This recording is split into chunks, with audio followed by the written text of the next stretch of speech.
Can You Love the One Who? By Leah Pearlman.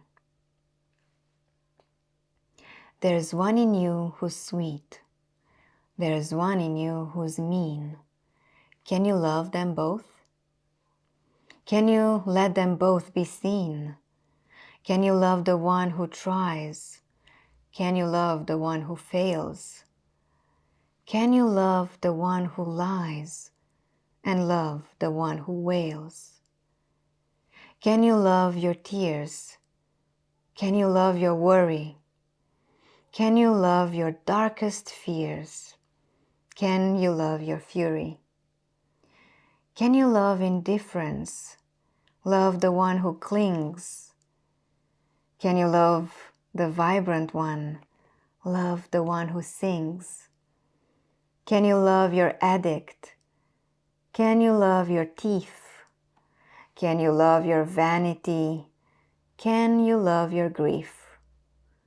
Can you love your inner child and your body as you age? Can you love your wild side? Release her from her cage. Can you love the one fulfilled and the one who's not? Can you love the one who's chilled and those whose temper's hot? Can you love the weakling, the one who's sometimes sick? Can you love the warrior who fights through thin and thick? Can you love your crazy? Can you love your sane? Can you love your foolish heart? Love your scattered brain. There's one in you who's bored and one who's often stressed. Can you love them both at once and she who tries her best? If the answer is no to some of the above, then can you love the one in you who's learning how to love? I surely hope this poem stirred some emotions inside of you.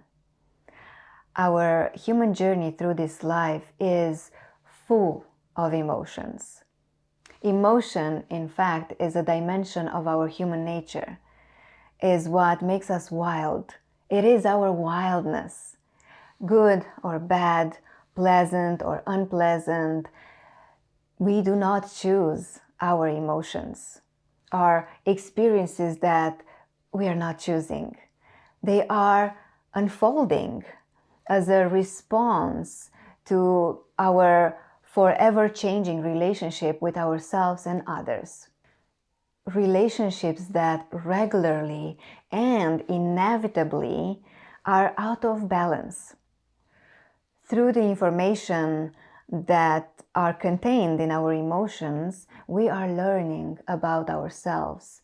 We are learning truths about ourselves and maybe ways in which we can repair a relationship or even rekindle a spark after the flame is gone. In this video, I'm going to present and guide you through the emotional integration cycle, which is a very useful method, which is mapping the emotional skills onto the 4 cardinal directions. We can use this practice for any kind of emotion, and this model is showing 5 components or 5 steps of the emotional integration. And what do I mean by emotional assimilation or integration? It is the process of facilitating an intimate dialogue between yourself and your emotion. If you are familiar with the nature-based map of the human psyche, we also refer to it sometimes as the map of wholeness, it will be even easier for you to follow my guidance. And don't worry if you're not familiar with this model, because I will nevertheless guide you step by step through this process. The process begins in the east and circles around the wheel clockwise until it goes and returns back into the east. While being in the grip of a strong emotion, it is possible to get stuck anywhere along the way. Until the cycle is complete, the emotion is not fully assimilated, and soon enough it will demand our attention. Some degree of emotional depression or a certain kind of uncomfortableness might be expected until the 5 steps are fully completed. You might want now to think of a particular situation of your life in which you felt this wild unfolding of your emotionality. And with this particular situation in your memory, we are going to go through these 5 steps of the emotional integration cycle. And we are going to start with the first step of the cycle, which is the somatic experience of the emotion. So in this step, I'm inviting you to somatically feel the situation or the emotion as much as you can, involving all your senses. What is that you are feeling? What is that you are noticing in your body? Is it something like butterflies in your stomach, or a burning sense in your stomach that is something like a volcano that is erupting? Or are you feeling your face burning, or your tingling nose, or a weakening of your knees, or a lump in your throat? Pay attention to all these sensations, sounds, taste, touches that are related to the situation that you have just chosen. Nothing much to do here, but notice and observe. You don't have to change the sensations, but if they are changing as you are sinking into the somatic experience, allow the change to happen and notice again. This step is important because this is the threshold into the east part of the map, where we have the ability to be present with what is presented and fully feel without interpreting, without trying to change, but being with the full capacity of our awareness. The second step of our cycle here is connected to the full psychological and embodied experience of the emotion. This is the south part of the map, where we are inviting the body to fully feel everything and to fully express what it feels. What kind of movement wants to happen right here, right now? What kind of postures or even sounds that would express that particular sensation in your body? What kind of gestures are accompanying these sounds? What does best describe this emotion that you're feeling inside? Maybe your emotion wants to sing. Perhaps you can draw it.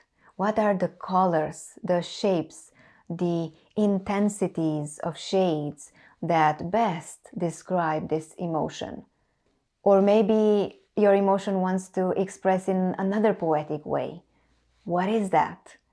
Maybe your emotion is perceived by the body and some certain kind of images are arising, some metaphors, maybe even some memories.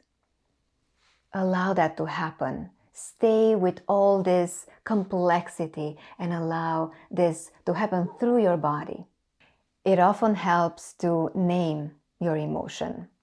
And you can start with the basic set of emotions, such as mad, bad, sad, glad, or scared. And from these emotions, you can work your way up into more elaborate emotions, such as anger, hurt, guilt, shame, sadness, happiness, joy, fear, envy, jealousy, despair, love, and so many others. And what you feel can be one particular emotion, or it can be a combination of two or more emotions. The important thing here in this step is to give a full permission to your body to feel what needs to feel. And you stay here for a while until you feel this experience of the emotion is complete. Do not move to the next step until this one is fully integrated. The third step is the insight. Now we are beginning to ask ourselves about the meanings and the significance of the emotion. And this is the West step in which we are becoming fully introspective. Begin with this. Ask yourself, what is this current emotion that you are feeling most directly about?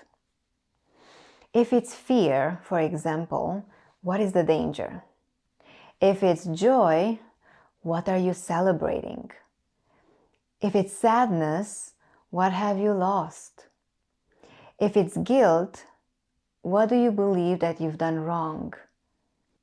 If it's hurt or anger, in which way do you believe you have been mistreated? Next, ask this key question. What does the fact that this emotion was stirred and appeared in this particular context with this particular people involved tell you about yourself? The insights that you're after here are all about yourself, not about the others. And there's no need to put yourself down or to judge yourself or to criticize yourself. Rather, I'm inviting you to approach this process with a lot of self-compassion and curiosity. Unless you get really stuck with this process, don't let anyone to help you, or also do not give up. It is essential to learn to understand yourself through your emotions. Look for your values that are revealed through this emotion, as well as your desires, or limitations, or hopes, or dreams, or loves, or fidelities, or attitudes, or beliefs that you have, or conflicts, or childhood patterns and strategies, or old scripts and stories that you're telling yourself and about the world. All of this is useful information about yourself. Also, ask in regard to the situation that created this emotion, what do you mostly want? If you were to say something that you would love to happen, what would that be? Don't go to the next step until you have a certain insight about yourself. And take your time until the insight is going to arise and you will have it. The fourth step here is the action. Now that you've learned what you've learned in the West step, now it's time for you to act. This is the north place of the map when we are acting, because the emotional cycle is not complete and it's not assimilated until you are acting upon your emotions. Given what you've learned about yourself in the previous step, think about what can you do now to align your social world with your emotional world. Oftentimes, for example, here is encouraged to express your emotions to other people or to yourself, maybe creating a ceremony. You will choose the exact action that needs to happen here in order to honor the learnings that were given by the emotion. Of course, I'm inviting you to be respectful with yourself and with the others while you are expressing that which needs to be expressed. Whenever you have this action step clear for you, go and do it. The fifth and final step from the cycle is called illumination. Finally, after you have completed the action step, you are coming a full cycle back to the transcendent perspective of the East. Here, you can take the opportunity to review the whole cycle, perhaps notice and gather any irony or humor or pieces of wisdom about yourself, about your life, but also more generally about the human condition. The aim here is not detachment from the emotional experience, but as Buddhists say, non-attachment, which is not holding on to the emotional experience, but also not rejecting it. If you're not able to honor your emotions, you are failing at honoring yourself. Low self-esteem and emotional depression would be the results. Through this model, you are cultivating an ability to show care towards yourself, but also to show care to the loved ones around you, including the planet Earth. The part of your psyche that is explored and it is developed here is what we call the inner parent, the inner nurturing parent, which is an essential aspect of your wholeness in the journey of truly loving yourself and loving others.